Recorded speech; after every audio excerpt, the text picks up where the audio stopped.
Assalamualaikum teman-teman. Kali ini gue bakal bahas lagi soal asli TPS UTBK 2020 bagian pengetahuan kuantitatif ya. Nah ini adalah part kedua ya. Sebelumnya gue udah bahas part pertama. Oke, langsung aja di soal nomor 1. Suatu proyek akan diselesaikan dalam 20 hari oleh 12 pekerja. Jika proyek tersebut akan diselesaikan dalam 15 hari, manakah hubungan P dan Q? Di sini P-nya itu adalah tambahan pekerjanya berapa, Q-nya itu adalah 5. Berarti yang harus kita cari itu adalah si P-nya, teman-teman ya. Oke, di sini adalah soal dengan materinya adalah perbandingan. Jadi di sini kita punya pekerja, ya, kita punya pekerja. Kita juga punya waktu, gitu ya. Jadi di sini ada dua hal yang dibandingin. Kalau misalkan 12 pekerja itu bisa diselesaikan dalam waktu 20 hari. Nah, pertanyaannya itu adalah berapa pekerja yang dibutuhkan, yang anggap aja X, dalam waktu 15 hari. Nah, untuk mengerjakan soal ini kita cek dulu teman-teman, ini perbandingan senilai atau perbandingan berbalik nilai. Cara ceknya gimana? Kita lihat. Kalau misalkan ya pekerjanya itu makin banyak, kira-kira waktu yang dikerjai semakin kecil atau semakin besar? Secara logika, ya kan, pasti semakin kecil ya kan? Kenapa? Kalau pekerjanya makin banyak, otomatis ya waktu yang dikerjain semakin cepat. Artinya ini adalah soal perbandingan berbalik nilai. Nah, berarti cara ngajarnya gimana? Ya udah ini kita balik aja. Jadi X per 12 sama dengan 20 per 15 gitu ya. Kita balik salah satu ya. Boleh ini yang kita balik atau ini yang kita balik. Jangan dua-duanya yang kita balik ya. Oke. Berarti kalau misalkan perbandingan senilai gimana ciri-cirinya? Ya udah, kalau ciri-cirinya itu adalah pekerjanya atau yang sebelah kiri makin besar ya sebelah kanan juga makin besar. Itu dia lurus ya, makanya disebutnya perbandingan senilai. Tapi ini kasus yang perbandingan berbalik nilai gitu ya. Nah ini tinggal kita kali silang aja, jadi X sama dengan 20 kali 12 per 15 gitu ya. Nah ini 20 sama 15 nya bisa kita sederhanakan teman-teman. Ini kita coret aja. Kita sama-sama kita bagi 5 ya. Jadi jadinya 4 sama 3 di situ. 12 sama 3-nya juga bisa jadi 4 ya. Langsung aja berarti ini jadinya X sama dengan 12 bagi 3, 4 kali 4, 16. Jadi pekerja yang dibutuhkan ya kalau misalkan mau menyelesaikan proyek itu dalam 15 hari itu adalah 16 orang. Berarti tambahannya berapa? Ya berarti tambahannya itu adalah 16 dikurang 12 yaitu 4 gitu. Jadi si P-nya itu adalah 4. Nah, sekarang kita bandingin. P sama Q gedean mana? Ya gedean Q karena Q-nya 5 gitu. Jadi jawabannya ya B. Simple ya teman-teman ya. Oke, lanjut ke soal nomor berikutnya, soal nomor 2.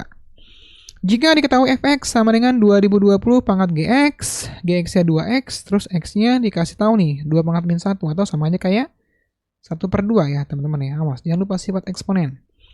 Maka nilai dari 2020 log fx. Oke, ini jangan mentang-mentang logaritma langsung di skip ya. Ini sebenarnya nggak terlalu sulit teman-teman. Oke, kita punya x setengah ya. Kita punya gx-nya itu adalah 2x, karena yang diminta x setengah, ya udah tinggal kita input x setengah teman-teman. Kita masukin jadi g setengah sama dengan 2 kali setengah. Jadinya 1 ya teman-teman ya.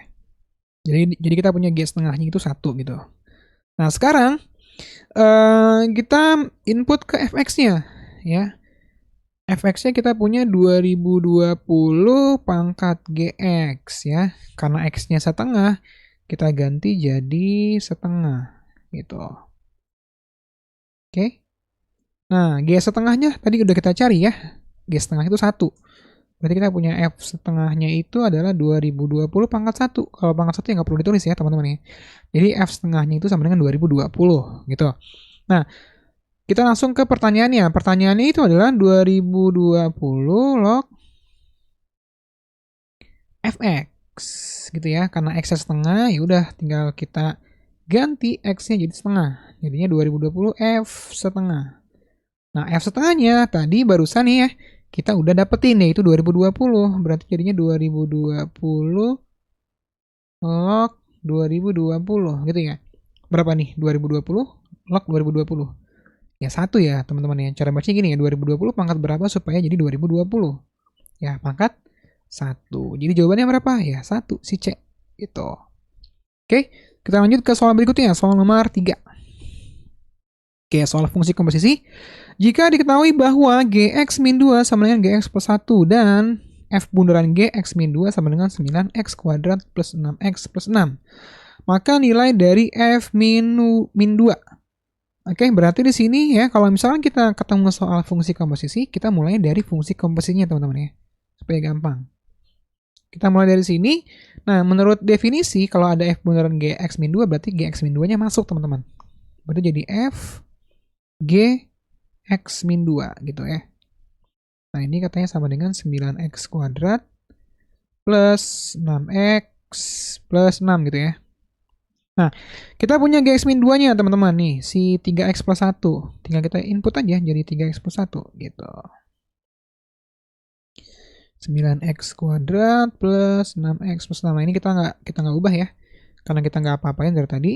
Nah, yang ditanya itu adalah F min 2. Berarti kita fokusin ke dalam kurung si F itu ya. Nah, ini pengen jadi min 2, teman-teman.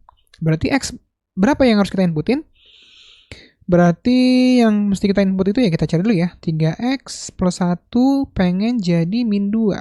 1 ke kanan jadi min 1, berarti 3X sama dengan min 3. Berarti X yang harus diinput itu adalah minus 1. Oke? Kita masukin ke sini teman-teman. Nah, berarti di sini kita punya F ya, 3x plus 1-nya kita masukin min 1 otomatis jadi min 2 ya. Kenapa? Karena di awal kita tulis kayak gini. Jadi gue langsung tulis aja min 2 di sini. X-nya kita ganti min 1 berarti 9 min 1 kuadrat plus 6 dikali min 1 plus 6. Berarti kita punya 9 dikali 1 ya. Min 1 dikuadratkan tuh min 1 kali min 1 berarti 1. 9 kali 1 ya 9, jadi gue nulis langsung 9 aja. 6 dikali min 1 min 6, plus 6, min 6 plus 6, 0. Sisanya adalah 9. Berarti F min 2-nya itu adalah 9. Jadi jawabannya berapa ya? Yang C, gitu. Oke?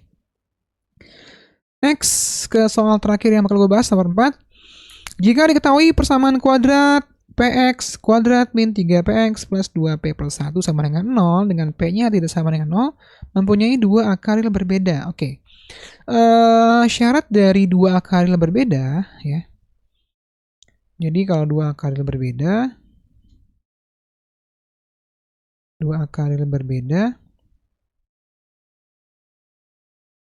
itu syaratnya itu adalah diskriminannya lebih dari 0. Nggak pakai sama dengan ya, teman-teman ya. Lebih dari aja.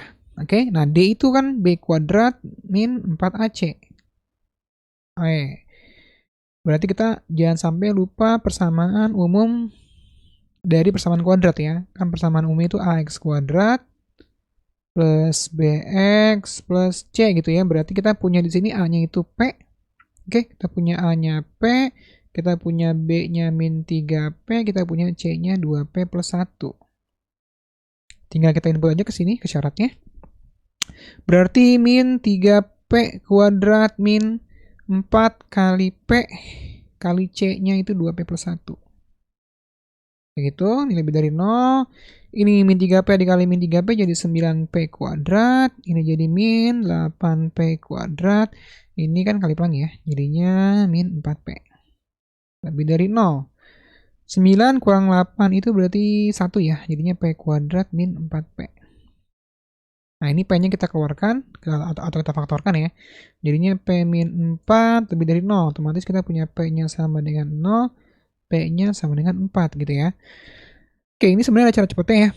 Ntar pasti jawabannya itu P kurang dari 0 atau P lebih dari 4. Di sini gue buktiin aja. Kita masukin ke garis bilangan, kita punya 0, kita punya 4. Kita uji P sama dengan 1. Ya, kita input ke yang paling akhir aja. Berarti 1 dikali 1 min 4. Jawabannya berapa? Min 3 kan? Nah, min 3 itu kan negatif ya. Berarti ini negatif, ini positif ya. Nah, yang kita ambil negatif atau positif? Yang lebih dari 0 berarti positif ya. Berarti yang kita ambil yang positif. Jawabannya berarti si P kurang dari 0 atau P-nya lebih dari 4. Jadi jawaban yang tepat itu adalah yang E gitu. Oke, sampai sini aja teman-teman. Jangan lupa nantiin lagi video dari Riantian ya berikutnya. Bye.